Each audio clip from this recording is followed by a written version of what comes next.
Actually यो चाहिँ मैले कोरियन मेकअप गरेको थिएँ होइन गाइज तर यो लाग्दैन कि कोरियन मेकअप जस्तो।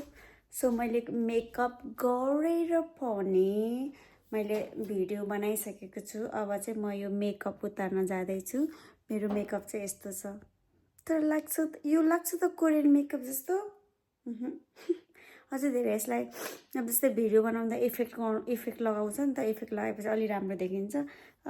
लगभग यो आइब्रो र आई चाहिँ सेम देखाएको छ। मलाई चाहिँ ल्यासेस चाहिँ लगाउन मन लागेन होइन। ल्यासेस लगाउन धेरै टाइम लाग्छ गाइज। यत्रो बत्रो गोल छ, सरी मेरो ब्याक क्यामेराको लगाउनु। यस्तो भत्र गोल छ गाइज। मैले यति भत्र गोल बनाएको छु नि, जहाँ अब सिर्फ यही एउटा मेकअप गर्नको लागि। सो म चाहिँ अब चाहिँ के गर्छु भने यसलाई चाहिँ म मेकअप रिमुभ गर्छु फर्स्टमा त। त्यसपछि बल्ल मेरो यो लुगाहरू चाहिँ गर्छु, लुगाहरू चाहिँ पटाएर राख्छु। त्यसपछि मेरो मेकअपको सामानहरू एभ्रिथिङ चाहिँ यहाँ छ क्या गाइज। हेर्नु न गाइज, यस्तो भत्र गोल छ कि रुम, यस्तो भत्र गोल छ। अनि भो त अनि यसरी पनि कसरी चल्छ जिन्दगी। सो यस्तो भत्र गोल छ। सो म चाहिँ अब कपडा मिलाउँछु होइन। त्यसपछि म यो मेकअप रिमुभ गर्छु। म चाहिँ के मेकअप रिमुभ गर्छु अनि त्यसपछि म हजुरहरूलाई अनि भन्छु है त। अनि म भिडियो पनि बनाउँछु होइन, रिमुभ गर्न लगाएको भिडियो पनि बनाउँछु। प्लस म अहिलेको मेकअपको फेस र मेरो रिमुभ गरिसकेको फेसमा नै तपाईँहरूले कति धेरै डिफ्रेन्स पाउनुहुन्छ। अनि त्यसपछि म भोलिदेखि चाहिँ म मेकअपको ट्युटोरियलहरू लिएर आउँछु। मैले आफूले जानेको होइन, म प्रोफेसनल त होइन। बस मसँग भएको जुन प्रोडक्टहरू छ नि, हो त्यो प्रोडक्टहरूले चाहिँ म चाहिँ आफूलाई कसरी सेल्फ मेकअप गर्छु भने चाहिँ त्यो पनि म देखाएको छु हजुरहरूलाई है त। यस्तो भत्र गोल छ लुगा, हेर्नु त गाइज। सो मैले चाहिँ अब म जान्छु मेकअप रिमुभ गर्न। त्यसपछि म मेकअप रिमुभ गर्न लागेको भिडियो पनि म हजुरहरूलाई देखाउँछु है त।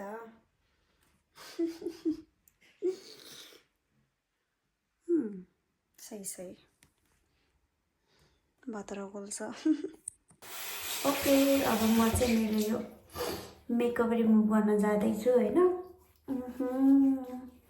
कति धेरै मेकअप छ नि मेरो यो, खै जाँदैन त।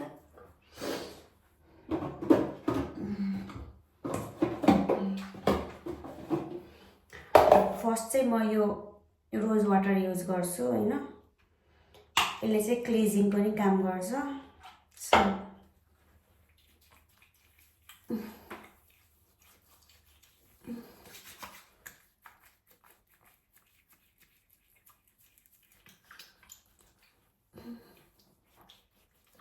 oh my goodness.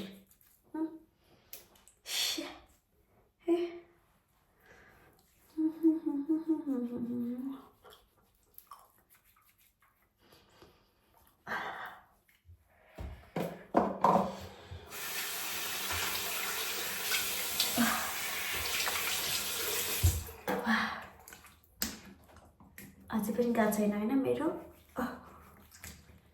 म फेरि एकचोटि युज गर्छु है रोज वाटर।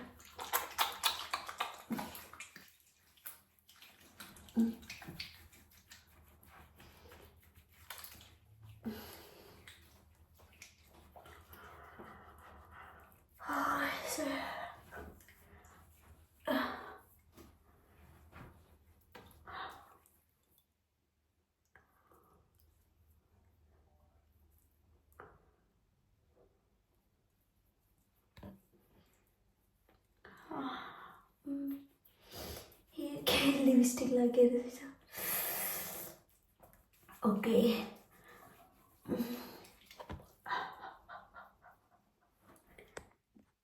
अब चाहिँ मैले यो नेपालबाट लिएर आएको क्लिजिङ मिल्क छ। क्लिजिङ मिल्क थोरै लगाउँछु।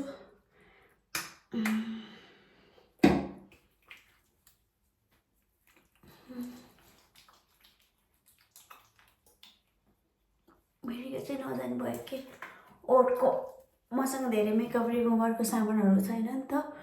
म खासै धेरै मेकअप पनि गर्दिनँ अनि त्यही भएर मैले मेकअप रिमुभको सामानहरू पनि खासै किनेर राखेँ पनि छैन कि। त्यही भएर मलाई कतिखेर यस्तो हेभी मेकअप गरेको बेला चाहिँ मसँग मेकअप रिमुभ गर्ने सामान छैन। अब चाहिँ किन्नु पर्ला किनभने मैले प्रायः मेकअपको प्रोडक्टहरू नै किन्दिनँ अनि फेसहरूको लागि पनि म खासै केही प्रोडक्टहरू नै लगाउँदिनँ के।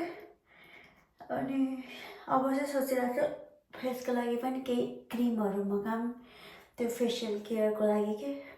त्यही भएर अब चाहिँ जस्तो भयो नि भओस् किन्नु पर्ला अब चाहिँ।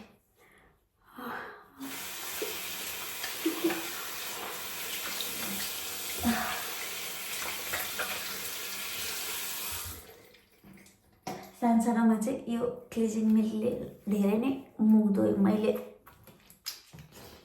सानोमा चाहिँ होइन, सानो हुनाले त्यस्तो साह्रो छैन कि जब म पार्लर सिक्थेँ त्यतिखेर चाहिँ धेरै नै मुख धोएँ मैले। अझै गएको छैन कि यसको लागि छुट्टै रिमुभहरू किन्नुपर्ने कुरो होइन।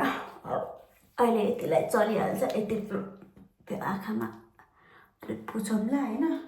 त्यसपछि म लगाउँछु यो चाहिँ मैले कहाँबाट किनेँ भने ओरेन्ज ब्राइटनिङ जेल होइन। क्लिजिङ पछि चाहिँ म यो युज गर्छु। यो चाहिँ मैले कहाँबाट किनेँ भनेदेखि टिकटकबाट कि खै कहाँबाट किनेँ हो। यो मेरो यो ओठमा चाहिँ यत्तिकै भयो, केही भएन गाइस। अब यतिले त म अहिले कपडाले पुछिहाल्छु। सो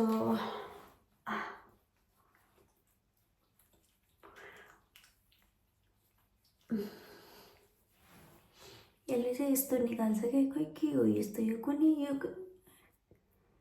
यो चाहिँ मलाई मन पर्दैन क्या यो, प्रायः म लगाउँदिनँ। तर आज चाहिँ मैले हेभी मेकअप गरेको भएर मैले लगाइदिइहालेको। यो कस्तो यो अड्किन्छ क्या यहाँ छालामा भन्नाले अनुहारको रङमा अड्किजान्छ। ओके गाइस, मैले चाहिँ मेरो फेस पुछिसकेको छु होइन।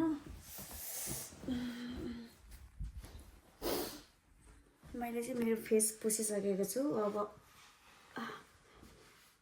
यसलाई चाहिँ म क्रिम लगाउँछु। बस यति हो मेरो फेस। म योभन्दा बढी अरू केही युज गर्दिनँ। अनि त्यसपछि मसँग रातिमा नाइटमा लगाउने क्रिम पनि छैन। त्यही भएर चाहिँ म यो क्रिम युज गर्छु। यो चाहिँ निभ्याको मोइस्चराइजिङ क्रिम हो होइन। यो चाहिँ म बेलुका मुख धोयो भने त म बेलुका त प्रायः म मुखै धुँदिनँ, मुखै नधोइकन म सुत्दिन्छु।